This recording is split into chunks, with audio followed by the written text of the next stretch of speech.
Acho que agora começou, né? Tá aparecendo? Tá gravando aí para vocês? Sim. Isso, sim. Tá aparecendo. Ah, maravilha, maravilha. Então, vamos lá, né, pessoal? Boa tarde a todas, todos, todes. Se alguém tiver problema com linguagem neutra, eu, infelizmente, vou falar com você que você vai ficar tendo problema com linguagem neutra, porque essa linguagem rígida, monocolonial, né, desse regramento da língua portuguesa, é uma imposição que nos colocam para a gente falar a língua do colonizador e não a nossa, né? E a gente sabe que hoje tem pessoas que não se enxergam nem no gênero masculino, nem no feminino, e está tudo certo. É sobre a pessoa, não é sobre mim, não é sobre você, é sobre a pessoa. Então, a gente precisa respeitar as pessoas naquilo que elas são. Então, aquele que não se vê no gênero masculino nem feminino, boa tarde a todos vocês que não se veem tanto no gênero masculino e feminino, sintam-se respeitados, que a língua portuguesa, ela pode ser linda, como diz a Grada Quilomba, né? Ela é poética, mas ela é excludente, né? Antes da gente entrar no conteúdo de hoje, e a Sheila também já perguntou algumas coisas, eu quero começar com alguns recados importantes, né? O primeiro é sobre o calendário, porque quando a gente passou que semana passada não teria encontro, algumas pessoas acharam que a gente tinha cancelado, né? E desde o início, o plano de ensino ele foi organizado considerando os feriados e os períodos em que as pessoas estão, né? Esses períodos de feriado, a gente já teve essa experiência de marcar e pouquíssimas pessoas participarem, justamente porque estão viajando, estão com suas famílias. Então, é uma questão que a gente coloca, é que na semana que houver feriado, a gente não marca, então o nosso calendário já é programado desta forma, tá? O que a gente fez foi lembrar vocês de que no sábado passado não teria encontro, né? Só no próximo, que é o de hoje. Então, esse já é o modo nosso de organização, né? De construir um calendário possível, responsável e respeitoso à vida da gente, né?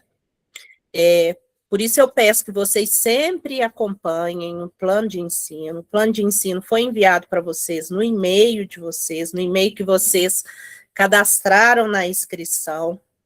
Está no Google Sala de Aulas também, no grupo de WhatsApp, e os comunicados também que a gente envia, em alguns momentos, a gente repete o envio desse plano de ensino. Por isso, eu vou pedir para vocês acompanharem sempre ali, para vocês entenderem, né? Até o período que vai terminar, teve uma pessoa que perguntou quando que ia terminar a formação, por ali vocês conseguem entender direitinho como que vai caminhar, né? De 15 em 15 dias, mas se houver feriado, a gente pula para o próximo. Então, ficou entendida essa questão do calendário? Alguém quer falar alguma coisa, perguntar? Tá tudo certo? Maravilha. Selminha, você está transcrevendo? Sem problema, tá bom? O segundo recado é sobre as atividades e as devolutivas e os retornos. Gente, por mais que a gente teve um feriado na semana passada,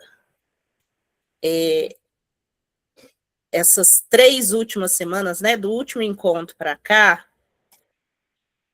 minha vida fez assim, né?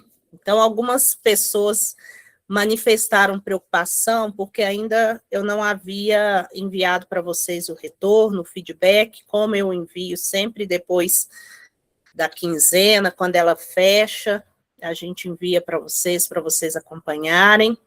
Essa preocupação de vocês é legítima, né? Não vou achar estranho jamais, né? Vocês quererem esse retorno, é muito válido.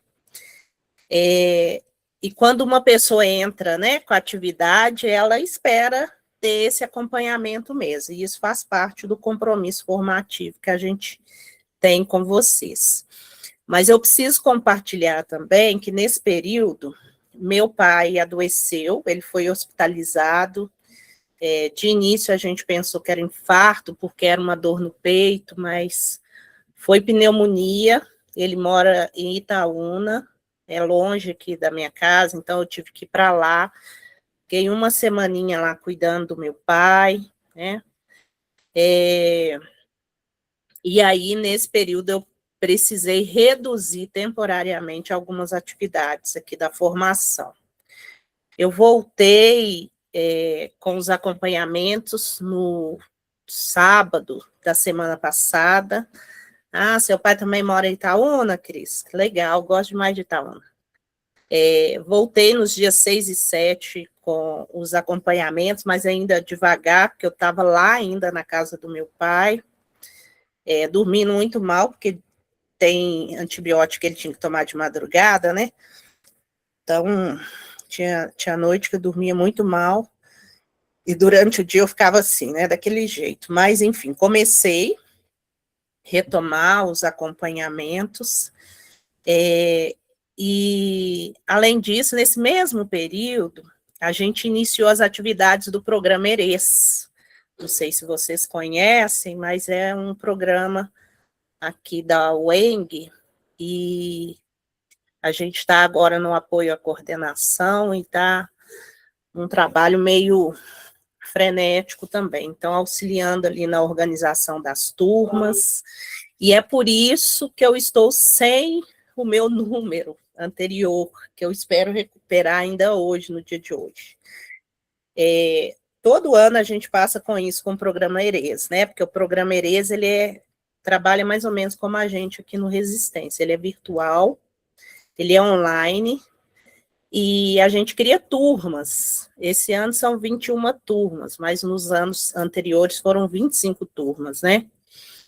E aí, todo ano, a gente tem o nosso WhatsApp bloqueado, porque a gente cria grupos e vai adicionando os inscritos nos grupos para formar as turmas. E a Meta acha que a gente é spam, né? E à medida que a gente vai mandando mensagem, ou então adicionando as pessoas, ela bloqueia a gente.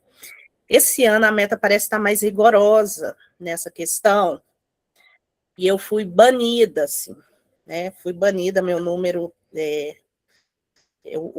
saiu fora do WhatsApp, eu ainda estou sem, e eu preciso tentar abrir hoje, né? Mas as várias tentativas que eu tive, eu não consegui nem o códigozinho que eles mandam para conferir o número da gente, eu estava recebendo. Enfim, eu espero reaver meu número. Então, eu tive que pegar um número novo e pedir o pessoal para ir inserindo nos grupos do Resistência e outros grupos, temporariamente, porque eu quero meu número de volta. É o meu número de trabalho, é o meu número que eu converso com a família, né? Esse aqui ninguém sabe. Algumas pessoas do Resistência conseguiram me localizar, né, de 2 dias para cá, nesse número novo, mas não é um número conhecido. Então, é isso que tem acontecido, viu, pessoal? E a gente também está colaborando na organização do IBEJ, que é o Encontro Internacional de Pesquisadoras de Ciências Negras. Deixa eu tirar um áudio aqui. Espera aí.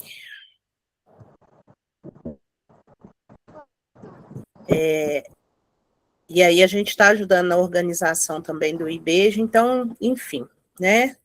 Juntar algumas demandas, mas a gente vai. E aí, pessoal, qualquer discrepância, né? Qualquer coisa que não condiga com a sua realidade nas atividades,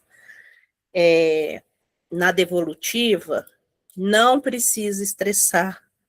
Só pedir por e-mail, pessoal, porque o WhatsApp, o fato dessa questão estar acontecendo, eu sempre peço para vocês mandarem esse retorno pelo e-mail. Então, qualquer coisa que você vir que não condiz com a realidade da sua atividade, printa, né, se for de redes sociais, printa e manda no e-mail, né, que o e-mail não perde, gera lastro, gera histórico, a gente consegue rever ali, mas o WhatsApp, vocês viram que é possível de se perder, como eu perdi o meu. Então, é isso. Então, eu estou compartilhando tudo isso, não como desculpa, viu, pessoal, mas por respeito à caminhada que a gente está construindo juntos aqui. E aí eu peço a compreensão de vocês quando a gente não conseguir responder em tempo hábil. Não é descuido nem interesse da parte da gente, e nem falta de compromisso, é excesso real de frentes abertas, assim, todas ligadas à formação antirracista, à educação antirracista e à organização coletiva, e à construção de espaço de aprendizagem, né? Então, é isso, agradeço demais as pessoas que compreenderam esse momento e também acolho a cobrança de vocês com muito respeito, porque elas mostram que vocês estão com compromisso com essa formação, né? E o terceiro recado é de sustentação coletiva, né? Então, o Coletivo Resistência Negra, ele tem construído essa formação de forma gratuita, aberta, comprometida, mas a gente precisa dizer que formação gratuita não significa que a gente não tenha custo, né? E a gente precisa muito de ajuda para a gente se manter. A gente criou aí o Apoia-se para nos ajudar na manutenção do Google Meet, que é essa plataforma que a gente está usando. A primeira chamada, muita gente não conseguiu entrar, e depois essas pessoas desanimaram, e a gente nem precisou tanto de ter feito isso, né? Mas a gente fez, não vai desfazer, e a gente precisa desse apoio de vocês para garantir que mais pessoas consigam acessar os encontros aí, né? Então, a gente precisa manter a plataforma. Então, para isso, a gente construiu o Apoia-se. A gente não quer, de forma alguma, que o Resistência ele seja tratado de forma extrativista, né? Que as pessoas venham, recebem, consomem do trabalho, aprendem, se fortalecem, e o coletivo fica enfraquecido, né? Sem sustentação para continuar. Então, peço só para vocês, de todo coração, que se a formação tem feito sentido para você, se ela tem deslocado seu olhar, fortalecido a sua prática, ampliado aí a sua compreensão sobre raça, educação, sociedade, considere apoiar o Resistência Negra aí através do Apoia-se, tá bom? Não precisa ser valor alto, lá é no mínimo R$10, então muito acessível, e é uma contribuição assim mensal, né? Porque esse gasto que a gente nem é mensal, né? Então, o que sustenta uma caminhada coletiva é a soma dos compromissos que a gente assume junto aqui. Então, conto muito aí com o apoio de vocês para contribuir financeiramente aí com o Apoia-se. Quem não puder, tudo certo, né? Ninguém precisa fazer absurdos aí por causa disso, mas se puder compartilhar o link do Apoia-se, né? Pedindo a algumas pessoas para nos ajudar, também vai ser muito legal. A gente só precisa dizer que para continuar com qualidade, a gente precisa dessa sustentação, né? E apoiar o coletivo é ajudar a manter viva a formação antirracista, né? Que é tudo que fala que é sobre essa questão é muito difícil, né? Na sociedade se manter. Então, conto muito com a ajuda de vocês. Tá bom? Alguma dúvida em relação a esses 3 recados? Tá tudo certo? Podemos passar para o encontro? Beleza, vou Eu queria entender que sim. compartilhar Vai lá, uma Sheila. coisa com vocês. Ah, Bem interessante, até mesmo porque eu fiquei assim muito surpresa e decepcionada comigo, porque quando veio a devolutiva da minha atividade, eu não tinha feito essa última, por isso que eu perguntei se ainda podia. Mas eu quero dizer que eu me inscrevi em um programa chamado Abdias do Nascimento para fazer o mestrado sanduíche em Évora. E fui selecionada, né? A minha inscrição foi selecionada. maravilhosa. Aí eu estou. Falta só a parte da entrevista, né? Que eu vou defender o meu projeto.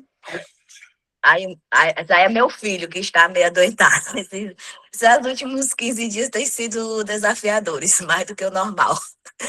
E assim, eu queria agradecer, porque boa parte, né, do que eu coloquei, referências, já foi a partir desses encontros, né, dos últimos 2 encontros. E como eu falei, o primeiro encontro para mim, falando sobre raça, eu não assisti presencialmente, mas assisti outras depois, diversas vezes. Para mim, assim, foi um divisor de águas e abriu muitos meus olhos quanto a essa questão da criação da raça. Então, eu gostaria de agradecer e, desde já, dizer que eu não fiz o trabalho, não foi um desrespeito ao curso, mas sim porque eu estava focado no meu projeto e, graças a Deus, assim, o projeto foi deferido. Vamos ver se daqui a algum tempo eu não vou estar em Évora. Ai, maravilhosa, representa a gente lá, vai ser maravilhoso, você vai tirar de letra e vai nos dar muito orgulho. Depois você conta a experiência para a gente, viu? Muito obrigada.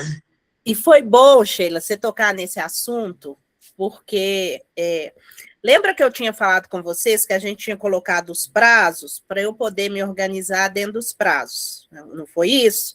Que não daria para eu ficar estendendo, que iria acumular. A gente está pensando em abrir em julho, que é período de férias, uma segunda oportunidade para as atividades passadas. Então, é um momento que eu vou tirar para poder reaver aquilo que vocês perderam, né? E a gente poder ter tempo para também acompanhar essas atividades. Então, se você perdeu, fez e não conseguiu subir porque passou do prazo, guarda aí tanto o texto, né? Quanto o posicionamento, porque posicionamentos que foram feitos após também a gente não está olhando, mas em julho, quando a gente abrir, a gente volta lá nos comentários passados, rever quem comentou depois e coloca lá a presença para vocês. É só porque a gente precisa se organizar para ter tempo para fazer com qualidade as coisas, né? Então, em julho, a gente vai abrir uma segunda oportunidade para as atividades que vocês perderam, tá bom? Então, fica triste não, não tem ponto, não é pontuação, a gente não trabalha com isso, é presença, né? Você fez a atividade, conta como presença, tá bom? Então, vamos para o encontro de hoje. Tá, antes da gente seguir, propriamente dito, com o encontro de hoje, eu quero que a gente olhe um pouco para trás, né? Já tem 3 semaninhas que passou o encontro anterior, e os encontros, eles não são soltos, viu, pessoal? A gente construiu um percurso aí que liga um encontro no outro. No anterior, a gente discutiu a chamada solução brasileira. A gente falou sobre mestiçagem, sobre branqueamento, democracia racial, e sobre como o Brasil tentou construir uma imagem de si mesmo, como um país harmonioso, misturado, cordial, sem conflito racial declarado, né? Mas a pergunta que atravessou aquele encontro foi: o que fazer com a população negra? Depois de séculos de escravidão, as elites brasileiras olharam para a presença negra e não pensaram em reparação. Pensaram em apagamento, não pensaram em cidadania, pensaram em branqueamento, como a gente viu, não pensaram em justiça, pensaram em narrativa nacional, capaz de dizer que estava tudo resolvido, não tinha problema aqui no Brasil em relação à questão racial. A mestiçagem foi apresentada como solução, a democracia racial foi vendida como harmonia, e o branqueamento apareceu como projeto de futuro. Mas hoje, nós vamos voltar um passo, porque além de entender como que o Brasil tentou apagar a presença negra, a gente precisa perguntar o que aconteceu quando a escravidão acabou formalmente. O que aconteceu? No dia seguinte, né? O que aconteceu quando o Estado disse: vocês estão livres, mas não entregou terra, escola, trabalho, moradia, indenização, segurança, nem cidadania. Então, é aqui que começa o nosso encontro de hoje. O tema de hoje é 1888 não foi o fim. Abolição, abandono e emergência do movimento negro, né? Então, se o Estado achou assim, 13 de maio de 1888 seria o fim da população negra, acabar com esse povo, não foi o fim, né? Então, o que aconteceu com a população negra? E eu quero começar com a participação de vocês. Escrevam aí no chat uma palavra assim que vocês associam ao 13 de maio. Lembrando que 13 de maio foi o dia da abolição da escravidão no Brasil, né? Foi o dia aí que foi instituída a lei. Então, coloquem aí no chat só para eu ver aí o que passa na cabecinha de vocês quando pensam em 13 de maio. Deixa eu abrir meu chat aqui.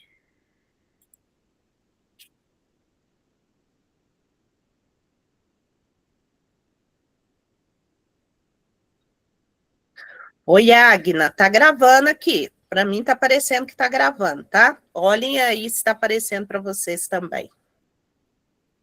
Ó, para Cris é injustiça, para Sueli é dor e injustiça, André é desigualdade, apagamento, Daniela falsidade, negligência, abandono, mentira, desprezo. Olha, a Luciana colocou algo interessante. Antes, liberdade, hoje, injustiça. Legal, Luciana. Bianca, abandono. Gisele, negligência, abandono. Desalento, abandono.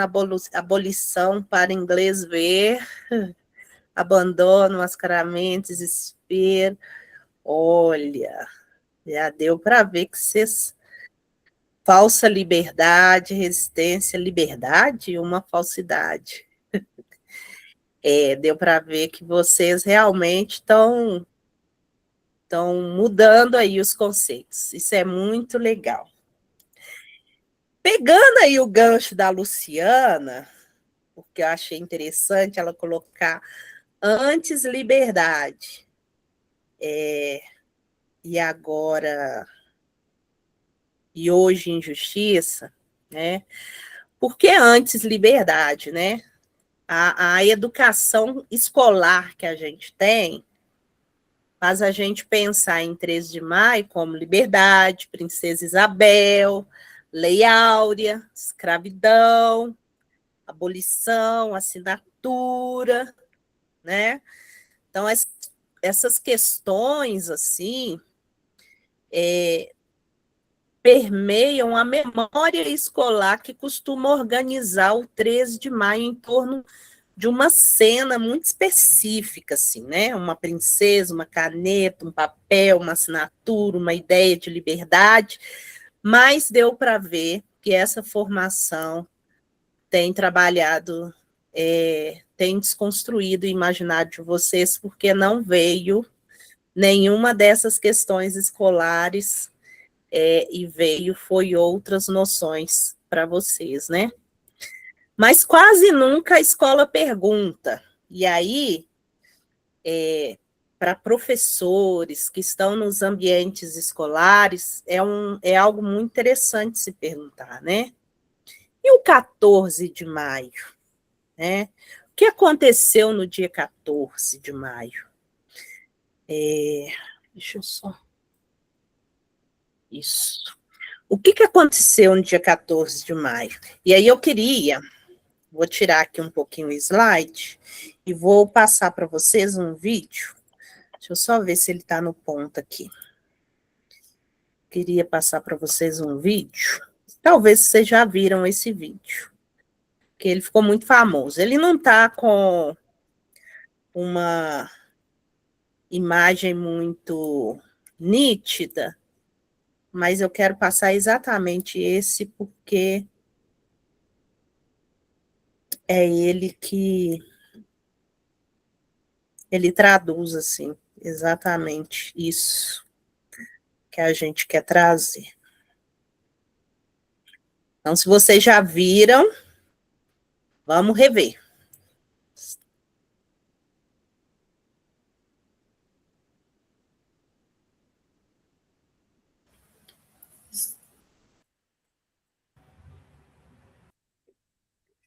Tá sem o áudio, Pro. Tá sem áudio. A gente não tá ouvindo. Ah, beleza. Deixa eu recompartilhar. É porque na hora de pedir para compartilhar, tem que marcar o áudio aqui. E eu não marquei. Vocês me falam se o áudio vai sair, tá? No dia 14 de maio eu saí por aí. Maravilha. Não tinha trabalho, nem casa, nem pra onde ir. Levando a senzala na alma, subi a favela. Pensando em um dia descer, mas eu nunca desci. Zanzei zonzo em todas as zonas da grande agonia. Um dia com fome, no outro sem o que comer. Sem nome, sem identidade, sem fotografia. O mundo me olhava, mas ninguém queria me ver. No dia 14 de maio ninguém me deu bola. E eu tive que ser bom de bola pra sobreviver. Nenhuma lição, não havia lugar na escola. Pensaram que poderiam me fazer perder. Mas minha alma resiste, o meu corpo é de luta. Eu sei o que é bom e o que é bom também deve ser meu. A coisa mais certa tem que ser a coisa mais justa. Eu sou o que sou, pois agora eu sei quem sou eu. Será que deu para entender a mensagem? Se ligue no Ilê Aie. Se ligue no Ilê Aie. Agora que você me vê, repare como é belo ver nosso povo lindo. Repare que é o maior prazer, bom pra mim, bom pra você. Estou de olho aberto. Olha, moço, fique esperto que eu não sou menino. Olha, moço, fique esperto que eu não sou menino. Olha, moço, fique esperto que eu não sou menino. Axé para todos. Obrigado.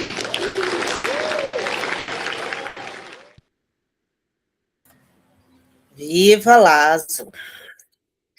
Deixa agora eu compartilhar o slide.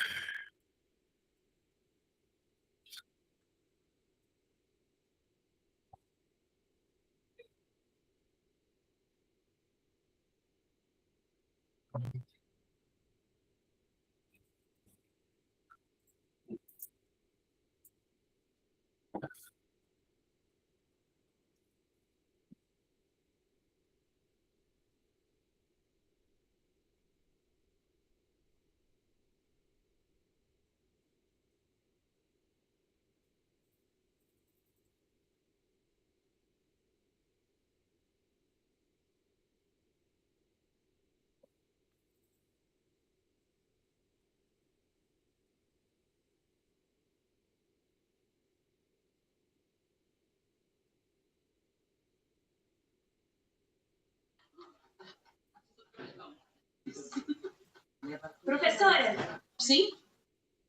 Professora estagiária, pode falar do que você precisa. Você tem namorado? Gente, só um minutinho, porque travou aqui. Mas por que a senhora ficou Deixa eu... bonita? Sua cirurgia pessoal. foi muito bem feita. Me ligando Deve pra ter custado mais vocês. de 10 milhões. Você tem como mostrar uma foto antes pra gente? Só pra gente ver o resultado? Meninas, vocês também estão Baixa. preocupadas, né? Você foi agora? Quem levantou foi você.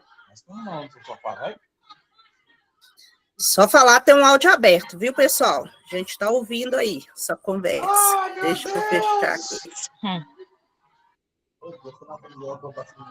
Josiane, seu áudio está aberto. Ele tá no piada que eu tô doente, não. É que ele Não tá podendo sair? Tá doido, velho. Pronto, fechei.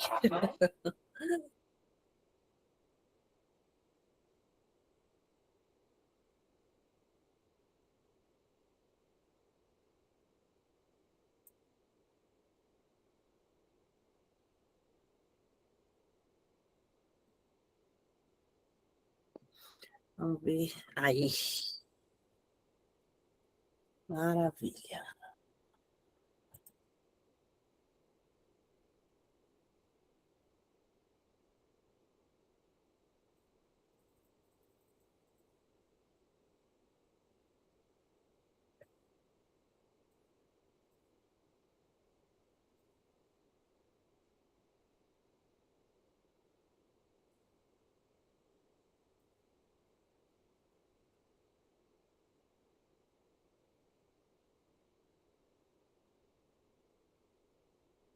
É meu ajudante que perde,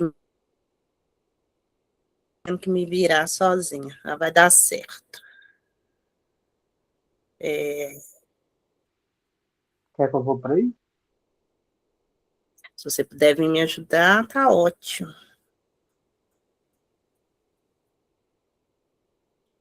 Acho que agora vai dar certo. Então, essa é a pergunta que vai conduzir o nosso encontro hoje, né? E eu queria pedir para vocês imaginarem uma cena. Imaginem, de verdade, se puderem, até façam um exercício aí de fechar os olhos. Imaginem que amanhã vocês acordem e alguém diga: parabéns, agora você é livre. Mas você não tem casa, não tem terra, não tem emprego, não tem dinheiro, não tem escola, não tem rede de proteção, não tem política pública, não tem indenização, não tem nenhum lugar garantido para recomeçar. Essa liberdade resolveria a sua vida? E aí eu queria que vocês fizessem uma reflexão aí no chat, que para vocês o que seria, o que é, né, liberdade sem cidadania. Vai colocando aí, depois a gente lê as reflexões de vocês.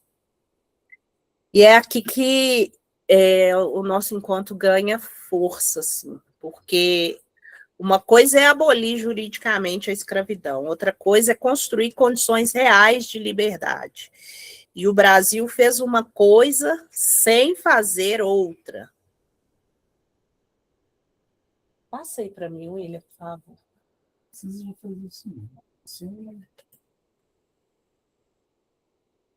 Não, anterior. Isso, é isso mesmo.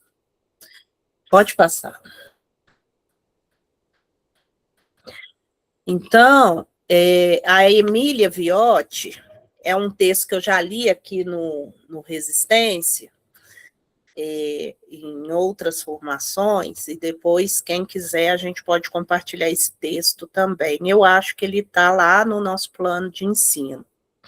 Ela nos ajuda a desconfiar um pouco da abolição como final feliz, sabe? Como é contado aí pela história. A Lei Áurea acabou com a escravidão legal, mas não criou cidadania. Essa frase, ela precisa ficar assim: a Lei Áurea acabou com a escravidão legal, mas não criou cidadania. ela não distribuiu terra, não garantiu moradia, não abriu escola para a população negra, não criou política pública, política de trabalho, não ofereceu indenização às pessoas escravizadas, não reparou famílias destruídas, não reconheceu os saberes africanos e afro-brasileiros, não perguntou como aquelas pessoas iriam viver no dia seguinte. Então, a gente precisa tomar cuidado com a palavra liberdade, né?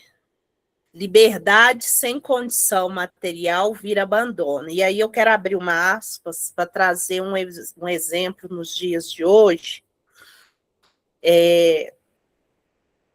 Vocês estão aí vendo a Copa, né? Inclusive hoje tem jogo do Brasil. Essa Copa lá nos Estados Unidos está bizarra, assim. Para mim, era uma Copa que precisa de verdade, né? Primeiro, com as revistas arbitrárias que eles estão fazendo só com os países africanos, né, do continente africano, e também países ali da região árabe, né, do Irã, Iraque, né. E aí, o que eu quero trazer para falar dessa liberdade, e que está acontecendo na Copa, é que o Haiti, ele criou uma camisa que retrata a libertação que o Haiti, gente, se tem um exemplo de povo escravizado, que conquistou a sua liberdade, venceu, foi os haitianos, né? No final do século XVIII, início do século XIX. E eles colocaram na camisa assim, uma silhueta indicando essa revolução que eles fizeram e expulsaram ali as tropas de Napoleão Bonaparte, né, do Haiti. E olha, eles reivindicaram a liberdade que a França declarava, né? Lembra da Revolução Industrial, Revolução Francesa? Um dos lemas da Revolução Francesa era liberdade e igualdade, né? Eles reivindicaram a liberdade para a França. E a França negou essa liberdade, eles conquistaram à força, né? E o que a França fez? Convidou os seus amiguinhos europeus e os americanos, posteriormente, para poder lançar embargos sobre o Haiti, né? Por isso que o Haiti hoje tem muita dificuldade de se manter financeiramente, porque os países precisam do comércio internacional, de compra e venda, eles tanto precisam comprar de outro país, quanto precisam vender também para outros países, e esses embargos estão sobre eles até hoje. E aí, na Copa de hoje, na camisa que simbolizava essa liberdade, eles foram impedidos de usar essa camisa. Isso mostra que essa questão não ficou no passado. Ela ainda permeia os dias de hoje, né? E o governo Trump é um desses que levanta a bandeira do racismo e da desigualdade e da exclusão. E essa Copa está sendo uma vergonha para a humanidade, né? Uma vergonha, sim. Então, que liberdade é essa, né? Que a gente fala, que a escola tanto ensina, que a população negra teve, que foi liberta, né? Liberdade sem condição material vira abandono, liberdade sem direito vira exposição, liberdade sem reparação vira continuidade de uma violência por outros meios, de outras formas. É por isso que 1888 não pode ser tratado como final feliz. 1888 foi uma ruptura importante, assim, e é inegável, né? A gente não pode negar que não foi. Mas também foi o início de uma nova forma de exclusão. A escravidão ela terminou juridicamente, mas o racismo continuou organizando a vida social brasileira. Então, quem produziu a abolição? Agora a gente precisa enfrentar outra questão, né? Quem aboliu a escravidão? A resposta escolar comum é Princesa Isabel. Mas essa resposta sozinha é uma violência contra a memória da luta negra. Porque a abolição não foi presente, ela foi uma conquista. A escravidão não caiu do céu. Não foi dada por uma elite que se tornou generosa, né? Ela foi derrubada por uma longa história de resistência. Quilombos, fugas, insurreições, revoltas, né? Tem até um livro chamado Onda Negra, Medo Branco, né? Que é da Ana Maria, e aí vem retratar muito esse medo que depois do Haiti fazer essa revolução e conquistar sua independência, os países ficaram assustados, os países colonizados ficaram assustados. Falaram, eles vão fazer a mesma coisa aqui, né? E o medo do Brasil foi grande. E as fugas, os quilombos, as insurreições, as revoltas também eram muitas, né? Inclusive, no mesmo período que estava acontecendo lá a revolta no Haiti, estava acontecendo a revolta dos malês na Bahia, né? E é uma revolta, assim, que os políticos, né, a liderança brasileira ficou assustada quando viu a organização que essa revolta teve, e o que eles estavam planejando, tomar, assim, realmente o poder do país. Os malês estavam planejando tomar o poder do país, isso tudo acontecendo debaixo da barba dos políticos e eles não perceberam, né?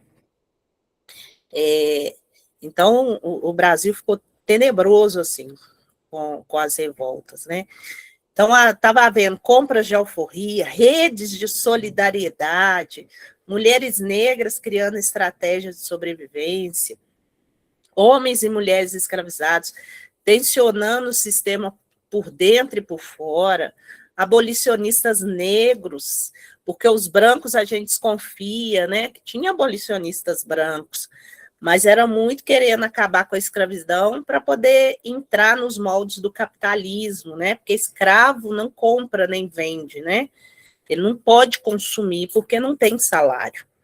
Então, precisava entrar no modelo salarial urgente para poder desenvolver o capitalismo aqui de vez no Brasil. Era até uma das pressões da Inglaterra, era que o Brasil entrasse nos moldes do capitalismo urgente, né?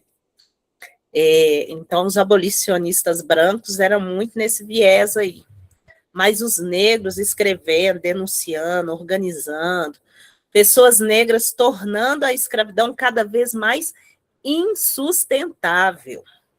Então, quando a gente retira o protagonismo negro da abolição, a gente repete uma violência colonial. E quando a gente vai ver mais para frente os documentos da legislação da educação das relações étnico-raciais, fala que ele existe e foi criado justamente para contar a história, não da forma colonial, né? Mas outras formas de contar a história. Principalmente a história apagada, né? Então, quando a gente repete, retira o protagonismo negro da abolição, a gente repete a violência colonial e continua contando a história colonizada, eurocentrada, né?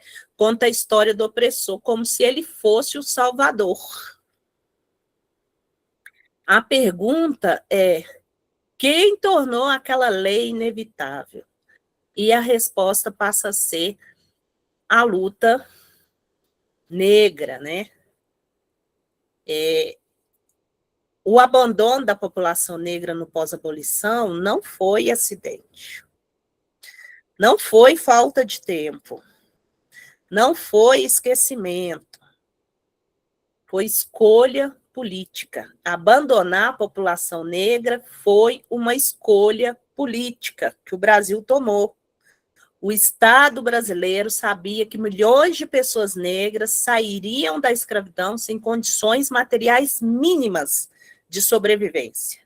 Sabia que essas pessoas não tinham terra, sabiam que essas pessoas não tinham acesso amplo à escola, sabia que não tinham patrimônio acumulado, sabia que não tinham trabalhado, que eles tinham, né, trabalhado gerações sem remuneração.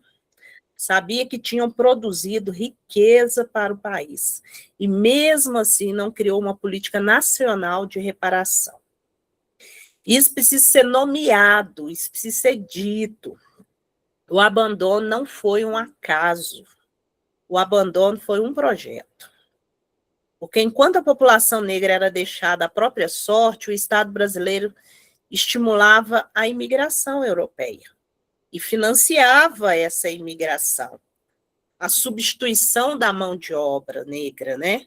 E alimentava o ideal de branqueamento nacional. Essas pessoas imigrantes, eles vinham para cá com a promessa de que ganhariam terras e ganhariam ainda um subsídio financeiro para se manterem no país. E para a população negra, nada. Então, a gente não está falando só de ausência, a gente está falando de presença seletiva do Estado. O Estado selecionou quem ele iria ajudar nesse momento, e ele decidiu ajudar os imigrantes e abandonar a população negra.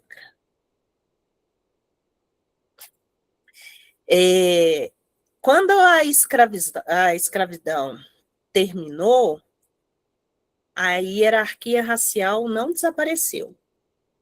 Ela mudou de roupa.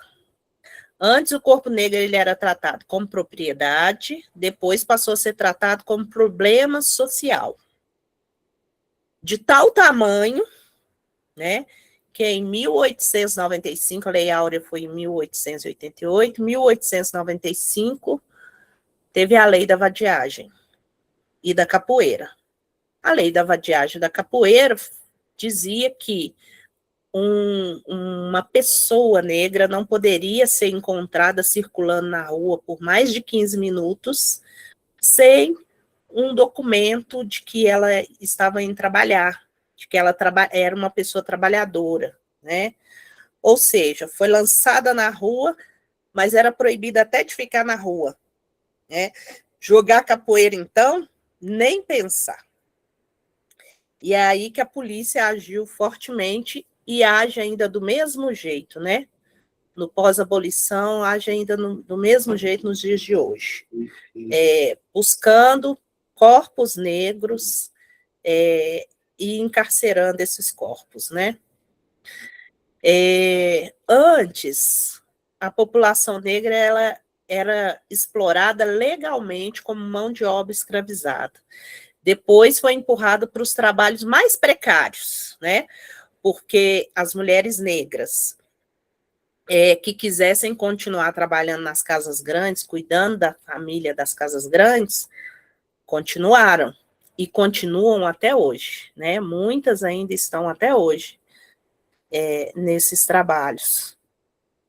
Outros foram arrastados para a informalidade, e muitos nossos também estão trabalhando hoje na informalidade. Está aí a ilusão da uberização, né? Que as pessoas endividam, às vezes, comprando carro, alugando carro, trabalhando 24 horas quase num dia e não conseguindo ainda dinheiro para pagar, manter o carro e ainda sustentar suas famílias, né? Então, são pessoas vistas como suspeitas, eram naquela época suspeitas e são até hoje, foram arrastadas para as periferias, para as favelas, como diz a música do Lazo, para a exclusão escolar e para a violência policial, né? Então, percebam a continuidade, né? O passado ainda muito bem presente no presente, né? Então, o lugar social do negro mudou. Ele deixou de estar nas fazendas ali, sendo explorado legalmente, agora passou a estar nas ruas. E essa lógica racial permanece até hoje no imaginário das pessoas. A população negra deixa de ser escravizada, mas continua sendo empurrada até hoje para os lugares de subordinação.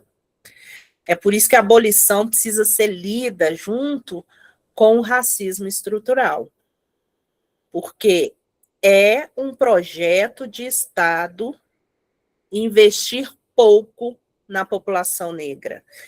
Se a educação hoje recebe pouco investimento, uma das questões é a questão racial. Ah, mas ninguém pensa nisso, ninguém fala isso, você está falando demais, é demais você falar isso. Não, pessoal. Os menores salários da educação estão na educação infantil e nos anos iniciais, os pedagogos. E é onde tem maior concentração de mulheres negras na educação. São os menores salários e os mais explorados. É a etapa da educação que recebe menos investimento, menos atenção dos governantes. Porque a população negra está na sua maioria lá. As escolas de periferia, as escolas onde, na sua maioria, os estudantes são negros, recebem menos investimento. E ainda, recentemente, nós lemos um artigo na universidade falando de uma escola no sul do Brasil, que era uma escola, o nome do texto era até Periferia das Periferias. Ou seja, se a periferia é um lugar de abandono, de pobreza, essa escola, eram duas autoras, essas autoras estavam dizendo que essa escola ficava na periferia das periferias, ou seja, no lugar mais pobre do que a pobreza que já existe numa periferia, um lugar paupérrimo.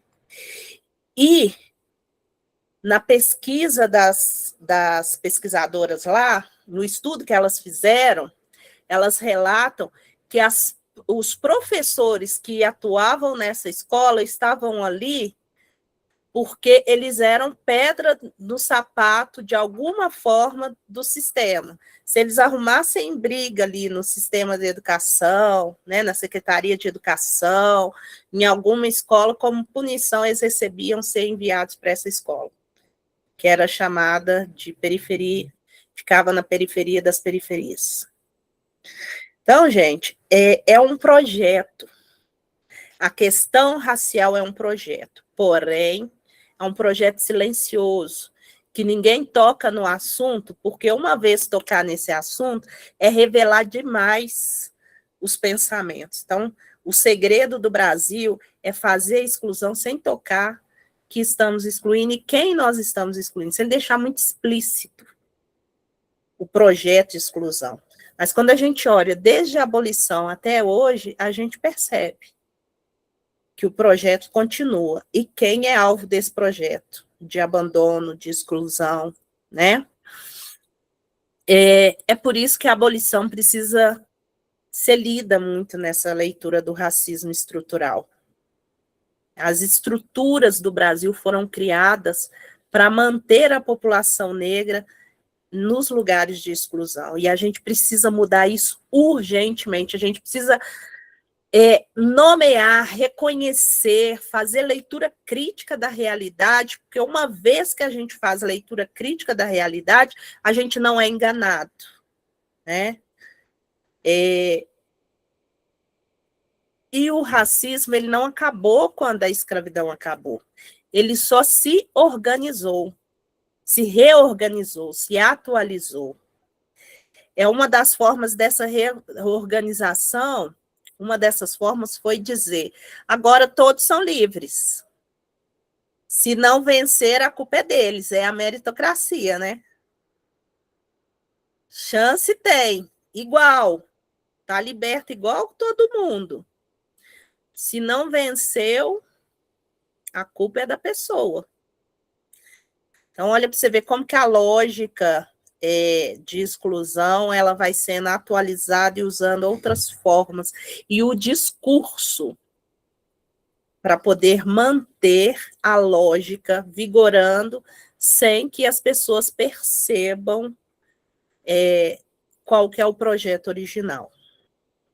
Essa é a base cruel da meritocracia racial no Brasil. Primeiro o Estado abandona, depois a sociedade culpa os abandonados. Né? E muitos de nós temos esse discurso até hoje, que as pessoas não vencem porque elas não querem. As pessoas estão em situação de pobreza porque elas querem. Porque se não quiserem, tem condições. Não, não tem. Não tem. Primeiro que não tem, que o tempo é do trabalho. Olha a luta que foi e está sendo para derrubar o 6x1. Porque pelo Brasil ainda os trabalhadores viveriam em regime de escravidão, né? Trabalhando 24 horas e de graça para enriquecer. Então, o tempo que as pessoas não têm para estudar porque estão trabalhando, e quando estudam e trabalham, não conseguem descansar, ou não conseguem estudar, porque é muita coisa, descansar, estudar, trabalhar, cuidar de casa, cuidar de família. Meritocracia é uma falácia para esconder a exclusão, para esconder o projeto. E aqui eu quero retomar uma ideia que atravessa aí o nosso percurso. A cor orienta a vida das pessoas, pessoal. Ah, não tem isso não, Fernanda. Eu não olho cor, ninguém olha cor, Fernanda. Não, a gente olha. Não se engane, pessoal. Tem uma... E aí eu quero trazer uma contribuição aqui. Vamos trazer uma contribuição aqui da psicologia e da psicanálise. Tem uma coisa que quando a sociedade, quando é algo reprovado pela sociedade, e a gente sente isso que a sociedade reprova, a gente tende a lidar com isso, escondendo para a sociedade, mas ele existe dentro da gente. A gente esconde de alguma forma para a sociedade, não fala sobre. Então, às vezes a cor pode sim te orientar no tratamento com as pessoas. Você trata pessoas negras de forma mais ríspida, sem muita sensibilidade, fala de qualquer jeito, xingando, e como uma pessoa branca você tem um pouco mais de delicadeza, mas você não fala sobre isso, porque falar que a cor te orienta é reprovado socialmente. E se você confessar isso, você gera um problema para você que você não quer, né? Então, a cor orienta a vida das pessoas. Não porque a biologia determina. Nós já falamos que biologicamente raça não existe, gente. Não foi isso. Mas foi sobre tudo que nós vimos que foi criado acerca da população negra e que o imaginário da sociedade ficou que tratar a população negra de forma desigual, está tudo bem, desde que eu não fale, desde que eu não expresse isso, porque se eu expressar vai ser reprovado, mas eu tratar no tratamento, imaginar, ter um olhar estranho, isso a sociedade não me reprova.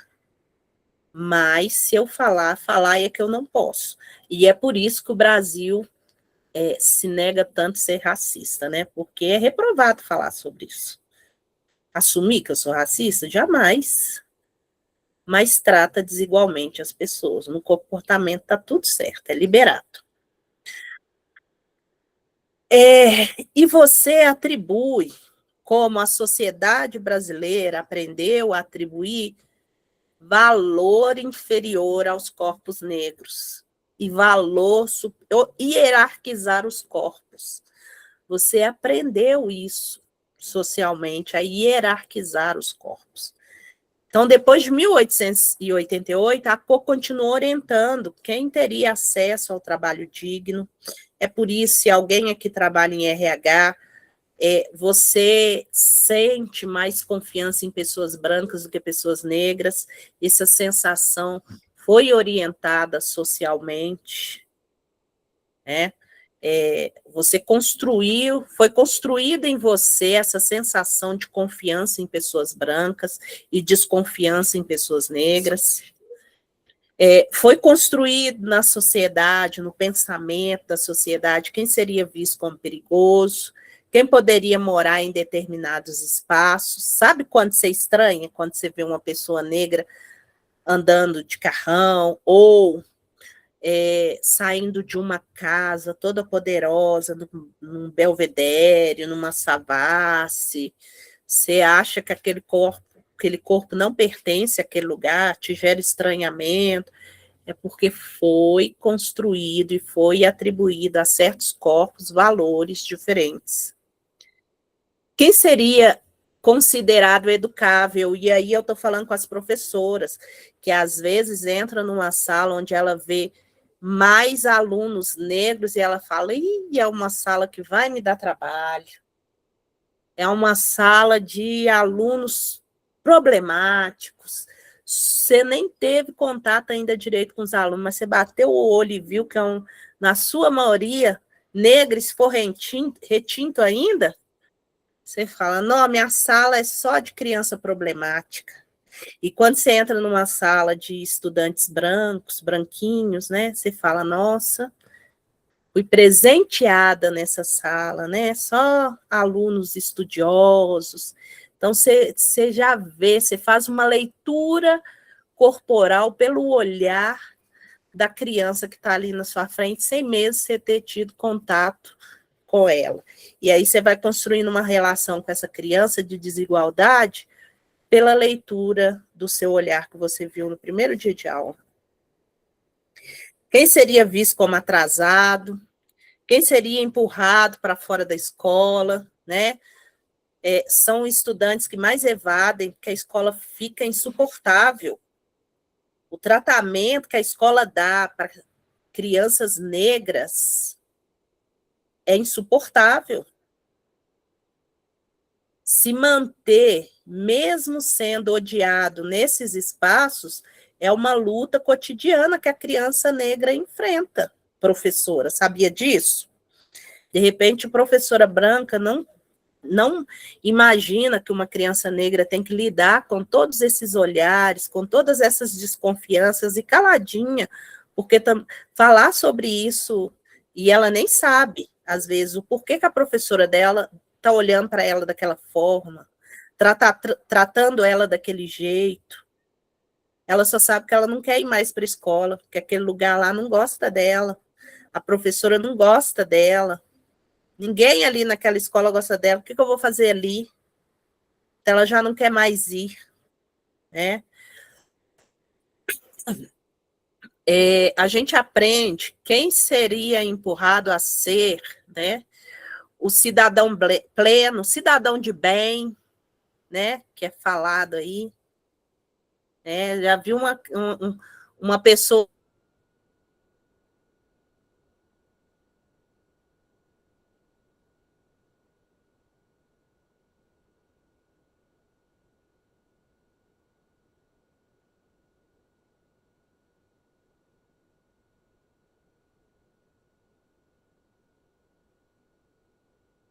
E Fernanda, travou.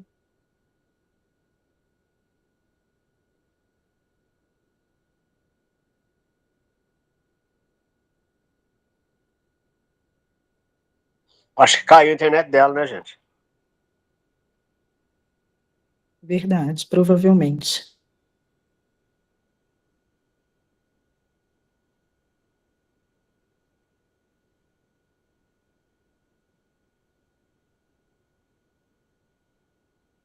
Ou é coisa Da burguesia aí. A Fernanda falando de crianças, e eu quero dizer que eu sou advogada e passo por isso do mesmo jeito. É tanto que está com uns 2 meses a 3 meses que eu parei de frequentar a sede da OAB, na qual eu sou vice-presidente, porque ficou insustentável a minha convivência com as pessoas, principalmente com o presidente da subseção. Eu sou a vice e presidente da Comissão da Mulher Advogada.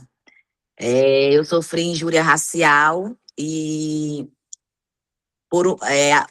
a ré foi uma advogada branca, né, de família bem estruturada de advogados, com grande escritório, e simplesmente eu fiquei sabendo da sentença por conta de vários processos que ela colocou contra mim, porque não foi reconhecido a injúria racial. E eu contratei o doutor Hélio da Silva Júnior, e a gente entrou com um mandado de segurança no Tribunal de Justiça aqui do Ceará, e o meu processo foi a primeira decisão favorável de cancelamento de uma sentença de injúria racial para que o processo retornasse. E depois disso, todos os outros processos que essa advogada colocou contra mim, que foi difamação, calúnia, denunciação caluniosa, as sentenças estão chegando todas desfavoráveis. Então, não é só no passado e não é só as crianças que sofrem esses olhares julgadores por serem negras, por estar num carrão, por estar num cargo de liderança. É tanto que a minha pesquisa do mestrado, eu trato de mulheres negras em locais de poder ou em locais de decisão. Porque é muito difícil você encontrar. Muitas vezes você encontra e essas mulheres não têm realmente força para decidir. Então, eu estou estudando, né, pesquisando juízas negras no estado do Nordeste. Muito difícil mesmo. Ô, Sheila. Célia, né? Sheila com X. Ah, tá, Sheila Sheila. Freitas. Eu vi, a Fernanda falou aqui no grupo que ela está vindo, né? E aí, comentando o que você disse, enquanto a Fernanda falava da criança, eu também fiquei aqui imaginando, né? Não é só com a criança que isso acontece. E continua acontecendo, né? Com nós que somos adultos, né? Professoras, advogadas. E aí, qual é a minha pergunta? O que eu estava pretendendo fazer para ela, essa pergunta, e deixo aqui para o grupo também. Como que a gente faz? A gente não pode fazer como uma criança que vai embora e não quer voltar mais, né? Não quer mais voltar para a escola. Como que a gente faz? A gente continua se retirando, porque a gente está num lugar que a gente incomoda, a gente está num lugar que a gente não quer, a gente percebe que não querem que você esteja ali, e aí você continua sendo resistência, você continua fazendo, mas aquilo acaba, de certa forma, também te machucando. É muito difícil você ter emocional para você permanecer nesse lugar. O que fazer para a gente continuar forte? Porque é muito difícil também a gente continuar lutando, a gente permanecer ali, você saber que você está... realmente, assim, é uma rejeição justamente por conta da cor da sua pele, né? No meu caso, a minha injúria racial foi muito em cima da minha educação. A pessoa falou que não poderiam cobrar educação de mim porque eu fui mal educada, que eu fui mal criada, não nasci de berço nem de estirpe. E ainda falou mais, né? Isso foi nas redes sociais, aí ela falou: se ela fala mal de mim, imagine de outras pessoas. Ou seja, ela quis dizer que se eu falava mal dela, que era uma pessoa branca, imagine de outras. No meu caso, eu me afastei da OAB, mas eu continuo na luta, na resistência, em outros espaços, em associações, em sindicatos, em coletivos, porque a minha luta não depende do espaço onde eu estou. Eu não sou uma criança, não posso reclamar com a diretora. Mas eu posso me fortalecer e fortalecer outras pessoas para continuar na luta e não baixar a cabeça. Certo. Maravilha, pessoal, me perdoa. Vi aí que bom, vocês continuaram aí o encontro sem mim. Minha luz piscou aqui, minha internet caiu. Mas vamos voltar. E assim, eu quero continuar, guardem isso aí, quero continuar na hora que a gente finalizar aqui. esse assunto, mas eu preciso fechar, porque esse encontro de hoje, ele tende a ser grande, e eu acho que eu já estou falando até muito, né? Então, eu vou passar aqui rapidamente para a gente passar para os compartilhamentos, que eu acho que o momento mais rico desse encontro é quando a gente fala um com o outro, né? Quando a gente dialoga.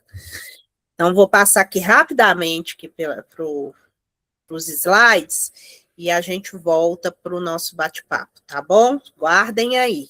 Deixa eu ver, William. Próximo.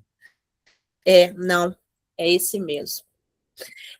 Então, depois da abolição, as elites brasileiras passaram a tratar a população negra livre como um problema.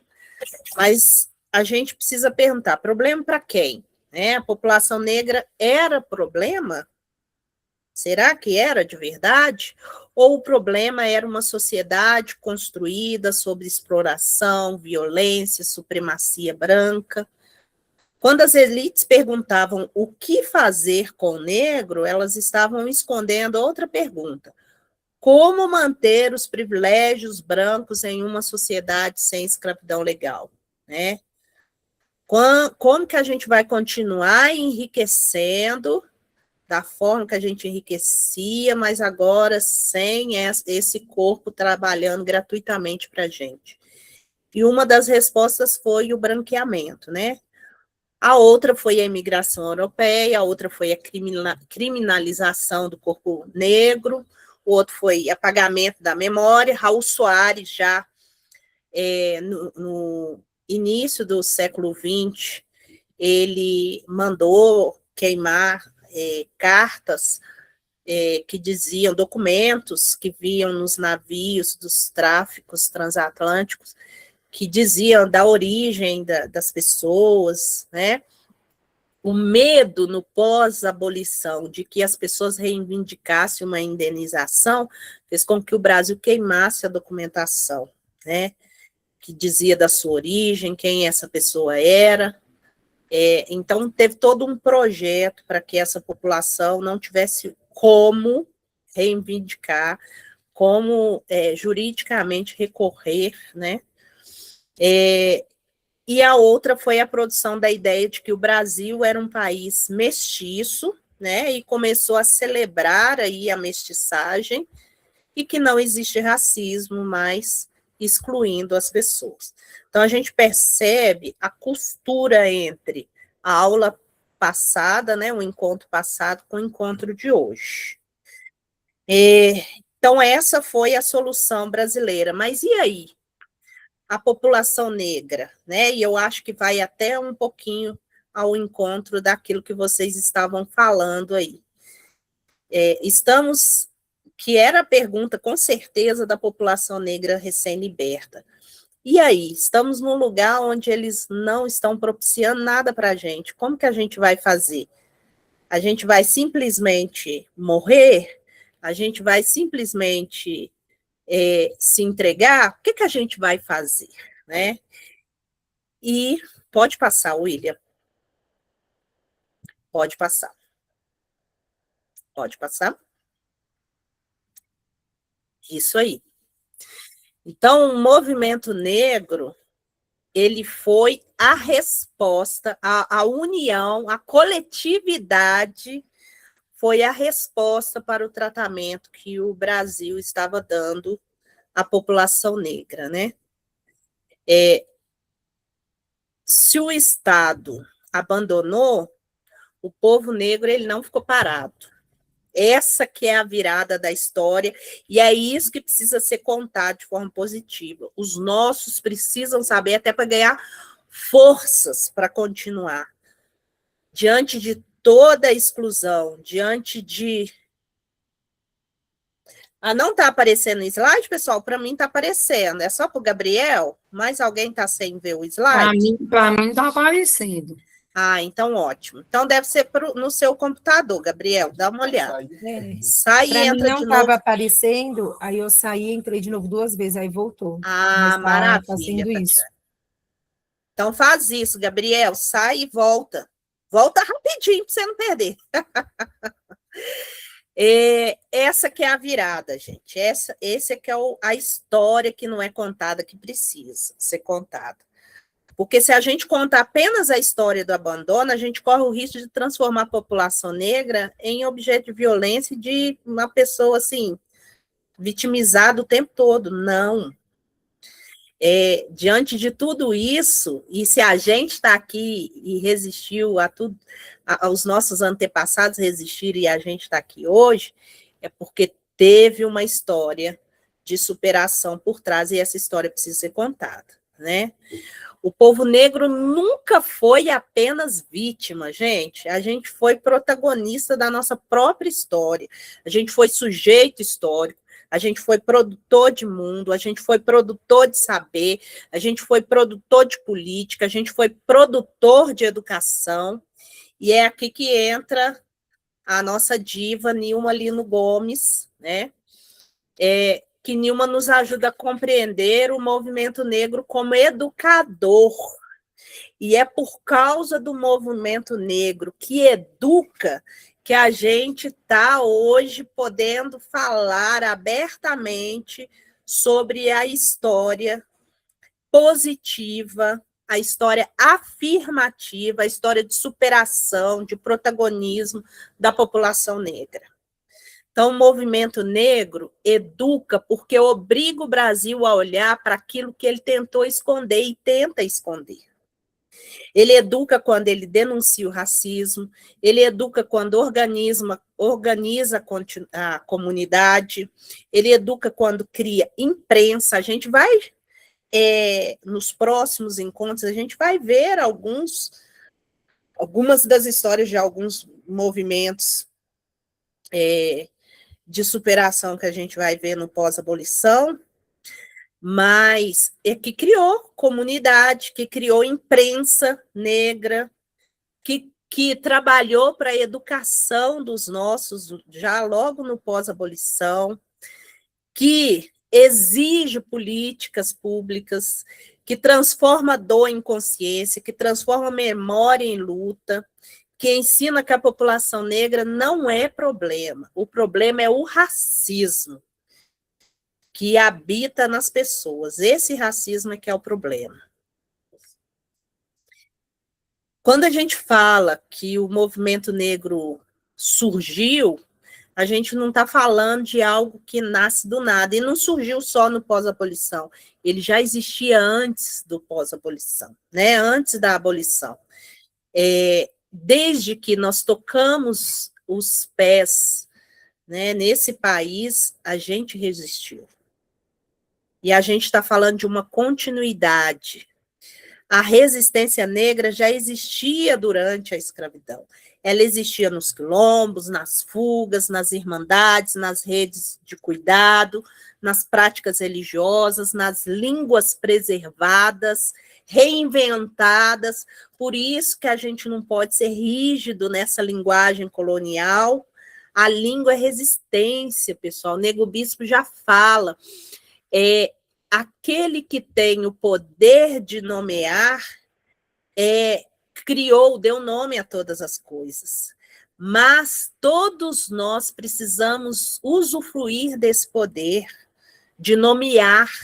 Não é só o colonizador que tem esse poder, a gente precisa manter viva as nomeações, né?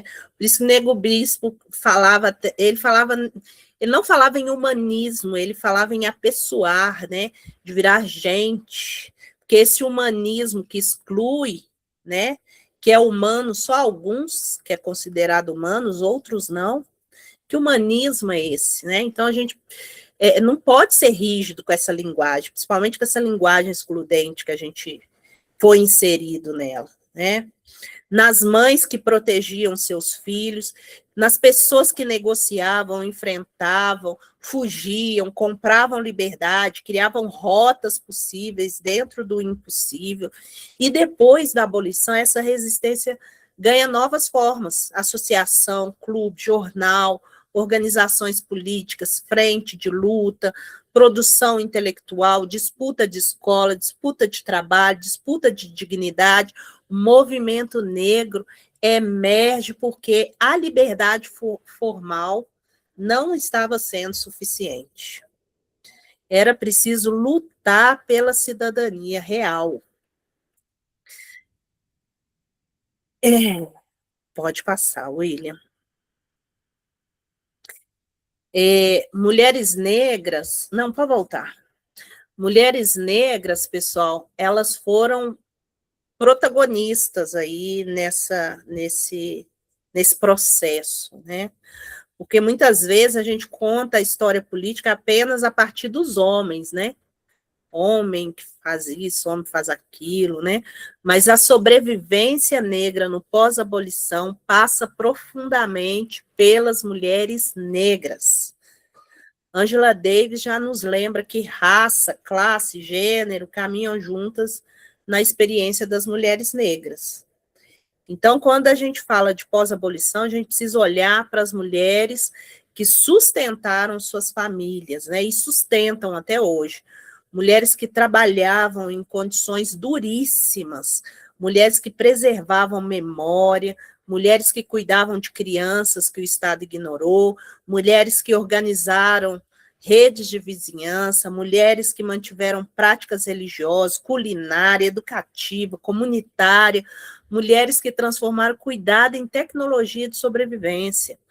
No Brasil, pós-abolição, isso foi central, porque o abandono do Estado foi muitas vezes enfrentado pela força cotidiana das mulheres negras, né?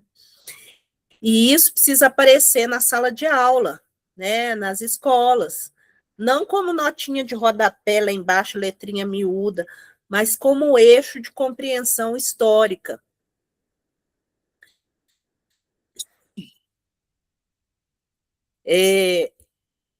Porque o movimento negro tensiona o 13 de maio.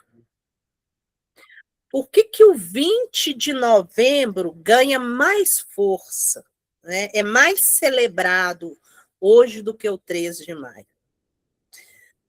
Pode escrever no chat também o que vocês acham disso. Por que o 20 de novembro ele ganha mais força, ele é mais celebrado do que o 13 de maio, né? Qual é a diferença entre a história contada a partir da princesa e a história contada a partir de Palmares, né? Diz muito disso, do 13 de maio e do 20 de novembro, né? Não é porque o 13 de maio não tem a importância histórica, pessoal. Tem. Mas a questão é, quando a gente narra essa data, a gente costuma carregar, né, de dar um protagonismo para quem não foi protagonista, né? No 13 de maio, muitas vezes, o centro da história é a princesa. No 20 de novembro, o centro é Zumbi, é Palmares, é Quilombo, é Resistência. Então, a mudança da data é também uma mudança de pedagogia. E essa data, 20 de novembro, é muito importante para as escolas, porque ela está lá na Lei 10.639. Está lá o ensino da história e cultura afro-brasileira e também o 20 de novembro. Um dia para ser lembrado, para ser celebrado. E é um dia que arremete Palmares, Zumbi dos Palmares, né? Essa liderança fortíssima do movimento negro. Então, é uma mudança de chave, é uma mudança de olhar, é uma mudança de narrativa que as escolas precisam incorporar. Quando a lei fala de falar da história positiva da população negra, está falando disso. Deixe de falar da princesa, fale de Palmares, fale das mulheres negras, fale do protagonismo negro no pós-abolição, é sair da história da concessão para a história da luta, é sair da narrativa da bondade branca para a narrativa da organização negra, é sair da pergunta, quem libertou os negros, para a pergunta, como o povo negro lutou por liberdade. Isso é enegrecer a história. Enegrecer a história não é trocar personagens brancos por personagens negros. de modo superficial, sem entendimento, sem consciência. É mudar o eixo da interpretação. 13 de maio tem um protagonismo que não é negro, é colonial. A princesa Isabel arremete à coroa portuguesa, aqueles que vieram explorar esse país.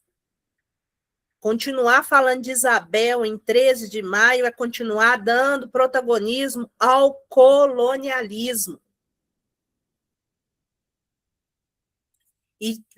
E jogar o protagonismo para o 20 de novembro é dizer os negros é que são os protagonistas dessa história. É perguntar quem produziu resistência, quem produziu saber, quem sustentou a vida, quem construiu caminhos, quem foi apagado, né?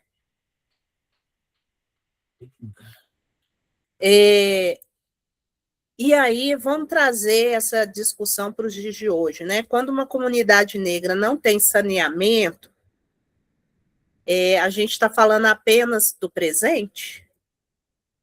Quando uma criança negra entra na escola e não vê no currículo, não se vê no currículo, a gente está falando apenas de pedagogia? Quando jovens negros são os que mais morrem, a gente está falando apenas de segurança pública? Quando a universidade ainda estranha corpos negros em determinados lugares, a gente está falando apenas de mérito? Quando estamos vendo permanências históricas de abandono no pós-abolição? A escravidão acabou, gente. O abandono, não. Essa é a questão. A abolição não pode ser estudada como passado morto. Ela precisa ser compreendida como a raiz de muitas desigualdades que ainda organizam o Brasil. Não para dizer que nada mudou. Mudou. A luta negra produziu mudanças profundas. Mas para reconhecer que muitas estruturas foram atualizadas, sofisticadas e naturalizadas. A gente precisa desnaturalizar as violências raciais. E aí que entra o papel da educação. Porque estudar isso em uma formação de educadoras, estudantes, pesquisadoras, profissionais da educação, por que a gente está parando para estudar isso na educação? Porque a escola foi um dos espaços em que mais a população negra foi historicamente negada. E também pode ser um dos espaços de reconstrução. Aonde negou pode ser o lugar agora de reavivar, de reconstrução, de trazer à tona o que não estava à tona. E também pode ser um espaço onde continue falando da princesa salvadora, né? Ou pode ensinar a história da luta negra. A escola pode ensinar o 13 de maio como final feliz, ou pode perguntar o que aconteceu no dia 14. A escola pode tratar a população negra como objeto da escravidão, ou pode apresentá-la como sujeito de história, cultura, ciência, política, arte, educação, resistência.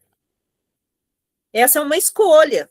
Como o Brasil escolheu lá atrás a forma que ia agir, as escolas, a gestão da escola, as professoras podem escolher, é uma escolha pedagógica.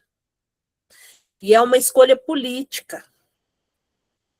Professor é um profissional político, não só pedagógico, ele é político também.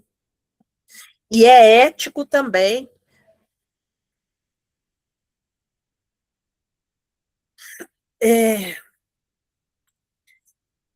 Então, só fazendo uma síntese, primeiro, a gente retomou o encontro passado, aí a gente viu que a chamada solução brasileira tentou responder ao incômodo das elites diante da presença negra. Depois, a gente perguntou pelo dia seguinte da abolição. E a gente viu que a Lei Áurea acabou com a escravidão legal, mas não produziu cidadania plena. Com a Emília Viotti, a gente aprendeu a desconfiar da abolição como final feliz. E a gente discutiu o abandono como escolha política. E a gente viu que o racismo se reorganizou depois de 1888. Com a Nilma Lino, a gente viu que o movimento negro também educou o Brasil. Com a Angela Davis, a gente lembra que raça, classe e gênero precisam ser pensados juntos, especialmente quando a gente fala de mulheres negras. E, sobretudo, quando a gente afirma que o povo negro não apenas resistiu à violência, ele produziu saber, comunidade, educação, memória, organização e futuro.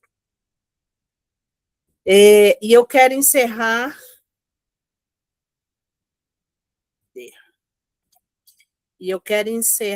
com uma imagem, né? A história oficial, muitas vezes, nos entregou uma porta, né? E nessa porta estava escrito liberdade. Pode deixar nessa criança aí mesmo, William, depois... E nessa porta estava escrito liberdade. Mas quando a população negra atravessou essa porta, do outro lado não havia casa, escola, terra, trabalho. Estou sendo muito repetitiva nisso, pessoal. Porque se o povo negro, e ainda é a maioria no Brasil, resistindo e continua vivo, é porque ele não abaixou a cabeça, né? Então, ele passou por uma porta e do outro lado não encontrou sustentação. Havia uma estrada aberta e o abandono. Mas o povo negro fez da estrada território. Fez da ausência rede, fez da memória, fez da dor memória, fez da memória luta, fez da luta educação, e é por isso que nosso encontro de hoje não termina no abandono. Ele termina na emergência do movimento negro, que a partir de agora a gente vai dialogar nos próximos sobre o movimento negro. É a emergência de uma pedagogia negra, a emergência de um povo que, mesmo quando foi impedido de existir plenamente, criou formas de permanecer. Talvez a pergunta não seja apenas o que aconteceu depois da abolição. Talvez a pergunta seja como seguimos vivos apesar dela. E mais, como transformamos sobrevivência em projeto coletivo de liberdade? É essa pergunta que nos acompanha daqui para frente. Porque 1888 não foi o fim. Foi uma encruzilhada. Encruzilhada é lugar de escolha. Qual caminho que eu vou? E dessa encruzilhada, o povo negro não saiu em silêncio. Se organizou e seguiu caminhos. Então, pode passar. Não, antes desse, eu vou voltar ao anterior. Esse aí. Então, para a nossa atividade escrita, pessoal, dessa quinzena, a gente vai produzir um texto novamente de até 30 linhas no máximo, respondendo a essa questão. A liberdade representou liberdade plena para a população negra? E aí, no texto, vocês devem dialogar com os debates realizados hoje e, sempre que possível, relacionar com a discussão com situações contemporâneas, assim, do dia a dia, que evidenciem permanências ou transformações das desigualdades raciais após 1888. Então, a atividade não é para repetir a aula, tá, pessoal? É para a gente refletir mesmo e dessa reflexão trazer aquilo que veio à tona nessa reflexão. É para pensar mesmo.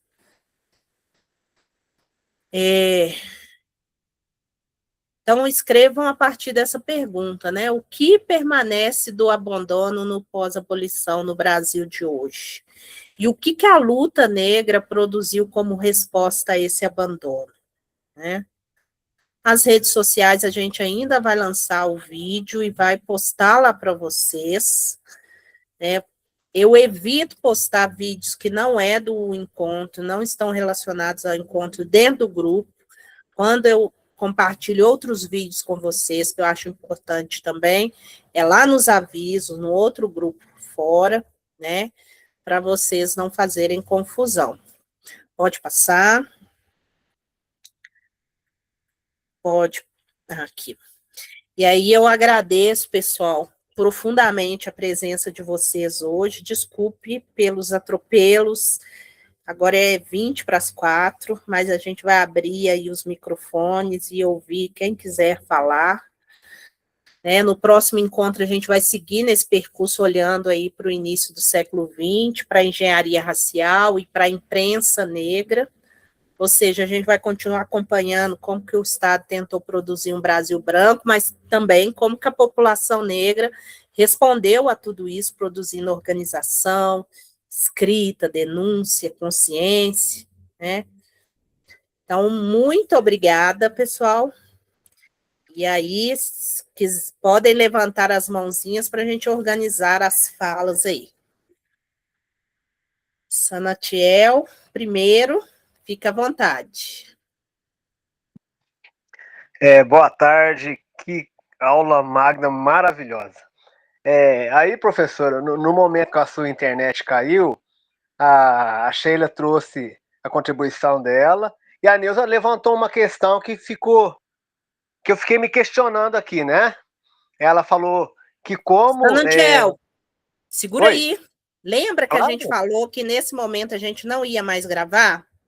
Parou a gravação. Deixa eu parar aqui. Peraí. Parou não? Parou? Tinha informado que tinha parado. Peraí. Para mim ainda aparece o link, o pontinho lá em cima de gravação. Peraí que vai dar certo. Segura. Nossa, minha filha, essa câmera tá levando.